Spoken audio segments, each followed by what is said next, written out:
इस प्रदेश का मुस्लिम इस बात को ठगा सा महसूस कर रहा है कि उन्होंने एक तरफा समाजवादी पार्टी को सपोर्ट करके देख लिया। बहुजन समाज पार्टी ही एससी समाज की, दलित समाज की अपनी पार्टी है और एक बहुत बड़ा मिशन आंदोलन है। चंद्रशेखर जी ने तो आह्वान 2022 में भी किया, 2019 में भी किया, चुनाव भी लड़ा उन्होंने आपके सामने, राज्यसभा से इस्तीफा देने का भी काम किया है।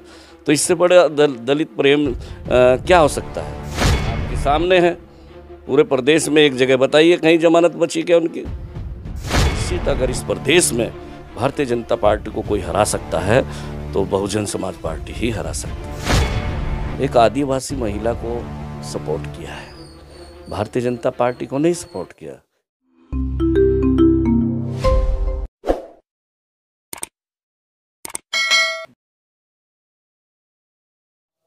नमस्कार, स्वागत है आप सभी का हिंदुस्तान 24 पर और मैं आप सबके साथ विपिन चौधरी। आज़ाद समाज पार्टी के राष्ट्रीय अध्यक्ष चंद्रशेखर आज़ाद की अभी हाल ही में गठबंधन में एंट्री हो गई है।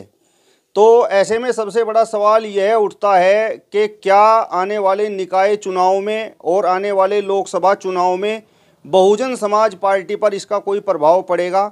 यानी दलित समाज का वोट क्या बहुजन समाज पार्टी को छोड़कर आज़ाद समाज पार्टी की तरफ जाएगा, चंद्रशेखर आज़ाद का रुख करेगा? इस विषय को लेकर ही आज हम बातचीत करेंगे और बातचीत करने के लिए आज हमारे साथ बहुजन समाज पार्टी के बहुत पुराने नेता एडवोकेट विजेंद्र कश्यप जी मौजूद हैं, जो बहुजन समाज पार्टी में मंडल जोन कोऑर्डिनेटर भी हैं। सबसे पहले तो एडवोकेट विजेंद्र कश्यप जी, मैं आपका बहुत बहुत स्वागत करता हूं हिंदुस्तान 24 पर। मैं भी आपका बहुत तहे दिल से सम्मान स्वागत करता हूं। जिस तरीके से चंद्रशेखर आज़ाद की गठबंधन में एंट्री हो गई है और अभी जो खतौली विधानसभा का जो उपचुनाव हुआ है उसमें आपने भी देखा होगा कि दलित समाज का वोट चंद्रशेखर आज़ाद के कहने पर गठबंधन की तरफ चला गया। तो क्या निकाय चुनाव में और लोकसभा चुनाव में दलित समाज का वोट बसपा को छोड़कर चंद्रशेखर आज़ाद का रुख कर सकता है, आज़ाद समाज पार्टी का रुख कर सकता है? देखिए, चुनाव उपचुनाव था और बहुजन समाज पार्टी की राष्ट्रीय अध्यक्षा परम आदरणीय बहन कुमारी मायावती जी ने ये चुनाव नहीं लड़ा, ना किसी को लड़ा, ना किसी को सपोर्ट किया। हो सकता है उसका थोड़ा इस तरह से एक माहौल मामूली सा बना होगा, लेकिन मैं एक जानकारी आपको देना चाहूँगा। चंद्रशेखर जी ने तो आह्वान 2022 में भी किया, 2019 में भी किया, चुनाव भी लड़ा उन्होंने आपके सामने है। कोई जगह ऐसी नहीं जहाँ उनकी जमानतें जब्त ना हुई हो। तो उनके आह्वान का असर पड़ता तो 2019 में पड़ता, 2022 में पड़ता। ऐसा कोई असर आप बताइए कहाँ आपको दिखाई दिया? वो खुद भी चुनाव लड़े हैं वाराणसी से, आपके सामने प्रमाण है सब। और पूरे प्रदेश में 2022 में उन्होंने अपनी पार्टी के चुनाव चिन्ह पर अपनी लोगों को चुनाव में उतारा, आपके सामने है। पूरे प्रदेश में एक जगह बताइए कहीं जमानत बची क्या उनकी? तो आह्वान का कोई असर पड़ने वाला नहीं। बहुजन समाज पार्टी ही एससी समाज की, दलित समाज की अपनी पार्टी है और एक बहुत बड़ा मिशन आंदोलन है। विजेंद्र कश्यप जी, अब मेरा आपसे सवाल ये है कि जब भी चर्चाएं होती हैं, दलित समाज के उत्पीड़न की चर्चाएं होती हैं, तो अक्सर ये जिक्र होता है कि मायावती जी चुप हैं। और सवाल आप लोगों पर भी उठता है, जो बहुजन समाज पार्टी से जुड़े हुए लोग हैं, जो पदाधिकारी हैं, उन पर भी सवाल उठता है। और चर्चाएं ये होती हैं कि आज़ाद समाज पार्टी के लोग, चंद्रशेखर आज़ाद, जहाँ कहीं भी दलित समाज का उत्पीड़न होता है वहाँ पर तुरंत पहुँचते हैं और उनके लिए आवाज़ उठाते हैं। ऐसा क्यों है? देखिए, ये हो सकता है आपका नज़रिया हो, लेकिन ऐसा नहीं। 14 अप्रैल 1984 में बहुजन समाज पार्टी का गठन हुआ और जब से गठन हुआ इस देश में, इस प्रदेश में दलित समाज का पिछड़े, अति पिछड़े, वंचित, कमज़ोर, माइनॉरिटी और गरीब अल्पसंख्यक लोग जो भी इसमें रहे हैं इस देश प्रदेश के, उनकी आवाज़ उठाने का काम, उनके उत्पीड़न के प्रति बहुत ही उनके सम्मान के प्रति गंभीरता से आंदोलन भी किए हैं और समय समय पर उनकी आवाज़ सदन में, देश प्रदेश के सदन में उठाने का भी काम किया है। तो ऐसा तो संभव नहीं है जो आप कह रहे हैं, ऐसा कुछ नहीं है। हमेशा बहुजन समाज पार्टी बहुजनों के हक की बात करती है और उनके हितों की लड़ाई 14 अप्रैल 1984 जब से पार्टी का गठन हुआ और आज तक लड़ती आ रही है। हमारे इस ज़िले सहारनपुर में ही आपको मैं ध्यान दिलाना चाहूँगा, ध्यान आकर्षित करना चाहूँगा। सब्बीरपुर कांड हुआ था, परम आदरणीय बहन कुमारी मायावती जी ने राज्यसभा में इस बात को उठाया, यहाँ के उत्पीड़न की बात को जब उठाया, आपको पता है जब वहाँ उनको उनकी पक्ष रखने का, बोलने का मौका नहीं दिया गया, तो परम आदरणीय बहन कुमारी मायावती जी, राष्ट्रीय अध्यक्ष बहुजन समाज पार्टी, ने राज्यसभा से इस्तीफा देने का भी काम किया है। तो इससे बड़े दलित प्रेम क्या हो सकता है। आपने अभी थोड़ी देर पहले जिक्र किया कि आज़ाद समाज पार्टी के अभी जो विधानसभा चुनाव संपन्न हुआ है उसमें जितने भी प्रत्याशी लड़े उनकी जमानत जब्त हो गई, लेकिन बहुजन समाज पार्टी तो बहुत बड़ी पार्टी है, राष्ट्रीय पार्टी है, तो इस विधानसभा चुनाव में तो वो भी केवल एक ही सीट जीत पाई। ये बात आपकी सही है कि जिस प्रकार से परम आदरणीय बहन कुमारी मायावती जी, राष्ट्रीय अध्यक्ष बहुजन समाज पार्टी के दिशा निर्देश थे, मेहनत थी, कोरोना काल होते हुए भी बहुजन समाज पार्टी का मिशन मूवमेंट लगातार परम आदरणीय बहन कुमारी मायावती जी के दिशा निर्देश का पालन करते हुए ग्राउंड लेवल पर, ग्रास रूट पर संगठन ने काम किया था। उसके अनुकूल परिणाम नहीं रहे, लेकिन ये भी सत्य है कि सत्ता पक्ष के लोगों ने और विपक्ष ने इस तरह का प्रचार किया कि बहुजन समाज पार्टी के प्रति एक गलत प्रचार, भ्रामक प्रचार किया कि बहुजन समाज पार्टी का जिससे नुकसान हुआ। आप सभी जानते हैं, ये कहने का काम किया कि बहुजन समाज पार्टी बीजेपी की बी टीम है। इस तरह का एक माहौल, और मीडिया ने उसमें बहुत ज़्यादा समाजवादी पार्टी को एक तरह से हाईलाइट करने का काम किया कि मुकाबले में सपा है, और इस तरह का एक माहौल तैयार किया गया जिससे कि एक बहुत बड़ा एक पोलराइजेशन हुआ है। एक मुस्लिम समाज का एक तरफा वोट समाजवादी पार्टी को चला गया, और हमारा जो कैडर बेस वोट था वो हम बहुजन समाज पार्टी के साथ चट्टान की तरह लगातार खड़ा है, और आपने देखा है अब भी पार्टी के साथ है।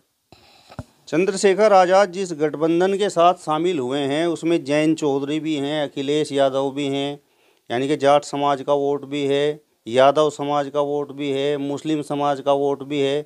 तो आज की तारीख की यदि मैं बात करूं तो बहुजन समाज पार्टी का जिस प्रकार से चर्चाएं होती हैं, जो बहुजन समाज पार्टी की अपोजिट पार्टियां हैं वो जिक्र करती हैं, बहुजन समाज पार्टी के पास तो अब बस केवल दलित वोट बचा हुआ है, और दलित वोट में भी ये कहा जा रहा है कि भाजपा की भी सेंधमारी है और चंद्रशेखर आज़ाद की भी सेंधमारी है। तो बसपा के पास क्या है? देखिए, अभी आपने ये जो सवाल किया बहुत कीमती सवाल है, सही सवाल है, और मेरा जहाँ तक अनुभव है, जिस तरह का ये माहौल इस समय इस देश और प्रदेश में बनाया गया राजनीतिक दृष्टि से, उसमें एक तरफा आप सभी ने देखा है कि जिस तरह का प्रस्तुतिकरण बहुजन समाज पार्टी के प्रति किया गया, भ्रामक प्रचार किया गया, और परम आदरणीय बहन कुमारी मायावती जी, राष्ट्रीय अध्यक्ष बहुजन समाज पार्टी ने समय समय पर ये बात कही, प्रेस कॉन्फ्रेंस के माध्यम से भी कही, मीटिंग बुलाकर भी कही कि ये गलत प्रचार हो रहा है, ऐसा नहीं है। परम आदरणीय बहन कुमारी मायावती जी, राष्ट्रीय अध्यक्ष बहुजन समाज पार्टी के बारे में जो कहा गया कि वो राष्ट्रपति बनेंगी, ये इस तरह के प्रचार प्रसार किए गए, गलत भ्रामक प्रचार किए गए, और आपके सामने है कि ऐसा कुछ नहीं हुआ। परम आदरणीय बहन कुमारी मायावती जी का ये मिशन मूवमेंट है, उनके नेतृत्व में बहुजन समाज पार्टी इस मिशन में आंदोलन में काम कर रही है। रही बात पिछड़े समाज की, वो जिन कारणों से भी गया है, आपको पता है, एक माहौल हिंदू मुस्लिम का माहौल बनाया गया, उस वजह से ये इस तरह का डिवाइडेशन हुआ है।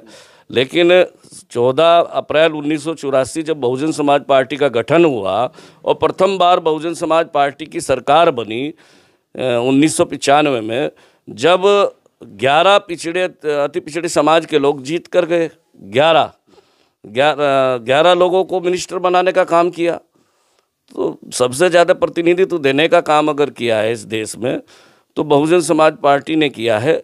चाहे वो पाल, प्रजापति, कश्यप, सैनी, शाक्य, मौर्य, कुशवाहा, तमाम पिछड़े समाज के लोग जो राजनीतिक हिस्सेदारी से वंचित थे, उनके हिस्सेदारी देने का काम एमएलसी बनाकर, राज्यसभा सांसद बनाकर बहुजन समाज पार्टी ने किया है। पर मान्यवर साहब श्री काशीराम जी ने अपने उस समय में किया है, और परम आदरणीय बहन कुमारी मायावती जी ने इसको लगातार मूवमेंट को लेकर चल रही हैं। तो बहुजन समाज पार्टी एक ऐसी पार्टी है वास्तव में जो पिछड़े, अति पिछड़े, कमज़ोर, वंचित, अल्पसंख्यक और इस देश के बहुजन समाज के जो बहुजन लोग हैं, 85% आबादी है, उसके हितों की लड़ाई अगर कोई लड़ता है सड़क से लेकर संसद भवन तक, तो बहुजन समाज पार्टी लड़ती है। अब मेरा आपसे सवाल ये है कि बहुजन समाज पार्टी को फंडिंग की लगातार चर्चाएं होती हैं, और चर्चाएं क्या होती हैं, कई बार सार्वजनिक भी हुई हैं। तो कुछ लोग जो राजनीति के जानकार हैं वो तो ये कहते हैं कि जो उत्तर प्रदेश में विधानसभा चुनाव में बहुजन समाज पार्टी को केवल 1 सीट मिली है, ये उसी का ही तो नतीजा है। ऐसा कुछ नहीं है, फंडिंग की कोई ऐसी बात नहीं है। बहुजन समाज पार्टी का प्रत्येक कार्यकर्ता अपनी नेक कमाई से बहुजन समाज पार्टी को चंदा देता है सदस्यता अभियान के अंतर्गत अपनी निष्ठा के अनुसार। मान्या बहन जी कभी भी ऐसी कोई बात नहीं कहती जिसको ये कहा जाए कि ये फंडिंग का मामला है, ये दुष्प्रचार है। और मान्या बहन जी हमेशा अपने संबोधन में भी कहती हैं और प्रेस कॉन्फ्रेंस के माध्यम से भी कहती है कि ये बहुजन समाज पार्टी कार्यकर्ताओं के सहयोग से मिशन चलता है, किसी धन्ना सेठों से हम सहयोग नहीं लेते। और आपने देखा भी होगा कि और अदर जितनी भी पार्टियां हैं, चाहे वो भारतीय जनता पार्टी है, चाहे वो समाजवादी पार्टी है, चाहे कांग्रेस पार्टी है, जो भी अन्य दल हैं इस तरह के देश प्रदेश में, धन्ना सेठ चाहे आम आदमी पार्टी है, कि जो मजबूत व्यापारी वर्ग के लोग हैं उनको ही एमएलसी राज्यसभा बनाने का काम करते हैं। आज तक कोई, मैं खुले मन से कह रहा हूँ, खुले चैलेंज के साथ कह रहा हूँ कि इस देश में आप एक व्यक्ति ऐसा बताइए सर समाज का जिसको परम आदरणीय बहन कुमारी मायावती जी ने राज्यसभा और एमएलसी की सीट देने का काम किया है। वो तमाम वे लोग हैं जो कमज़ोर वर्ग के कार्यकर्ता बहुजन समाज पार्टी के मिशन मूवमेंट में काम करते हैं। तो ऐसा कुछ है नहीं, ये भ्रामक प्रचार है। अब मेरा आपसे सवाल ये है कि अभी हाल ही में इमरान मसूद बहुजन समाज पार्टी में शामिल हुए हैं, और लगातार ये बातें हो रही हैं कि दलित और मुस्लिम समाज का गठजोड़ होगा। तो आपको लगता है कि मुस्लिम समाज भी बहुजन समाज पार्टी की तरफ रुख करेगा? इमरान मसूद के बसपा में आने से कोई लाभ होगा? परम आदरणीय बहन कुमारी मायावती जी राष्ट्रीय अध्यक्ष बहुजन समाज पार्टी के समक्ष इमरान मसूद जी ने बहुजन समाज पार्टी की सदस्यता ली, और इसमें कोई संदेह नहीं कि वो एक कदावर नेता है। उनके साथ वर्ग विशेष के साथ साथ और समाज के लोग भी उनको एक नेता के रूप में मानते हैं। और परम आदरणीय बहन कुमारी मायावती जी ने उनको इस मेरठ मंडल, सहारनपुर मंडल, बरेली और ये अलीगढ़ आगरा मंडल का, मुरादाबाद मंडल का, 4 मंडलों का संयोजक बनाया है। वो काम कर रहे हैं। उत्तराखंड की भी जिम्मेदारी दी है कि वो पार्टी में नेताओं को जोड़ने का, कार्यकर्ताओं को जोड़ने का काम करें, समाज को जोड़ने का काम करें। इससे निश्चित लाभ होगा। और बहुजन समाज पार्टी की और दलित और मुस्लिम की जो आप बात कह रहे हैं, आज कहीं ना कहीं इस प्रदेश का मुस्लिम इस बात को ठगा सा महसूस कर रहा है कि उन्होंने एक तरफा समाजवादी पार्टी को सपोर्ट करके देख लिया, और उसके बावजूद भी 111 पर समाजवादी पार्टी सिमट गई। तो इस बात को कहीं ना कहीं मुस्लिम लीडरशिप और मुस्लिम वर्ग इस बात के लिए महसूस करता है कि निश्चित अगर इस प्रदेश में भारतीय जनता पार्टी को कोई हरा सकता है तो बहुजन समाज पार्टी ही हरा सकती है। और इसका निश्चित आने वाले समय में आपको 2024 और 27 में निश्चित आपको देखने को इसका असर मिलेगा। लेकिन एडवोकेट विजेंद्र कश्यप जी, जब भी हम मुस्लिम समाज के लोगों के बीच में पहुंचते हैं, उनसे बात करते हैं और अक्सर बहुजन समाज पार्टी को लेकर सवाल करते हैं, तो वो तो स्पष्ट रूप से ये कहते हैं कि जब भी उनके हकों के लिए बात करने की बात आती है तो मायावती जी चुप रहती हैं। चाहे धारा 370 की बात हो, चाहे 3 तलाक की बात हो, चाहे सीएए की बात हो, चाहे एनआरसी की बात हो, और अभी राष्ट्रपति चुनाव में भी उन्होंने भाजपा प्रत्याशी को अपना समर्थन दिया, उपराष्ट्रपति चुनाव में भी भाजपा प्रत्याशी को अपना समर्थन दिया। देखिए, परम आदरणीय बहन कुमारी मायावती जी ने, बहुजन समाज पार्टी की राष्ट्रीय अध्यक्ष जी ने एक आदिवासी महिला को सपोर्ट किया है, भारतीय जनता पार्टी को नहीं सपोर्ट किया। इस देश के महामहिम राष्ट्रपति के पद के लिए जो एक मिशन आंदोलन है बहुजन समाज पार्टी का, एक संकल्प है कमज़ोर आदिवासी पिछड़े अति पिछड़ों के उत्थान के लिए उनकी हिस्सेदारी सुनिश्चित करने का, उसमें उस दृष्टि से परम आदरणीय बहन कुमारी मायावती जी ने राष्ट्रपति के लिए आदिवासी महिला को सपोर्ट किया है। इसमें कोई बुराई नहीं है। तो अब मेरा आपसे अंतिम सवाल है, और सवाल ये है कि अभी निकाय चुनाव भी नज़दीक है और लोकसभा का चुनाव भी अगले साल होने वाला है, तो बहुजन समाज पार्टी की परफॉर्मेंस कैसी रह सकती है, क्योंकि आप लगातार फील्ड में रहते हैं? बहुजन समाज पार्टी का प्रत्येक कार्यकर्ता बूथ स्तर से लेकर मंडल स्तर तक, बड़ा पदाधिकारी हो छोटा पदाधिकारी हो, परम आदरणीय बहन कुमारी मायावती जी राष्ट्रीय अध्यक्ष के निर्देश पर ग्रास रूट पर हमेशा काम करता है। और लगातार इस समय आपने जो सवाल किया है स्थानीय निकाय चुनाव का, पहले भी बहुजन समाज पार्टी का मजबूत आधार रहा है, और इस बार जहाँ तक कार्यकर्ताओं की मेहनत है, सभी जिम्मेदार साथियों की, सर समाज के लोग, ऐसा नहीं है कि दलित मुस्लिम की आप बात करते, पिछड़ा थी पिछड़े समाज के लोग, चाहे पाल, प्रजापति, कश्यप, सैनिक, कुशवाहा, मौर्य, तमाम गुजर समाज के लोग इस पार्टी में काम कर रहे हैं। अभी हाल ही में माननीय बहन जी ने 20 तारीख को एक मामूली से कार्यकर्ता को, जो अयोध्या के रहने वाले हैं, एक छोटी सी दुकान दर्जी की चलाते थे, टेलर का काम करते थे, और जिस पद पर मैं भी कार्य कर रहा हूँ इसी पद पर वो कार्यरत थे, परम आदरणीय बहन कुमारी मायावती जी ने, राष्ट्रीय अध्यक्ष जी ने उनको बुलाकर इस प्रदेश का अध्यक्ष बनाने का काम किया है।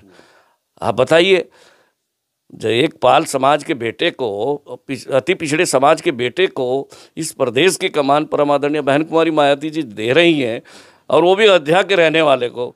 और हमारा जो पिछड़ा समाज भारतीय जनता पार्टी को राम मंदिर के नाम पे सपोर्ट कर रहा है, और अपनी कट्टरवादी जो उनके डिवाइड एंड रूल की जो उनकी वो है पॉलिसी कि लोगों में इस तरह का माहौल बना करके हम अपना लक्ष्य हासिल करें, तो आप इस तरफ भी ध्यान आकर्षित करना चाहूँगा आपका कि पिछड़े समाज का कोई भी व्यक्ति राम मंदिर कमेटी में नहीं है, एक भी सदस्य नहीं लिया गया।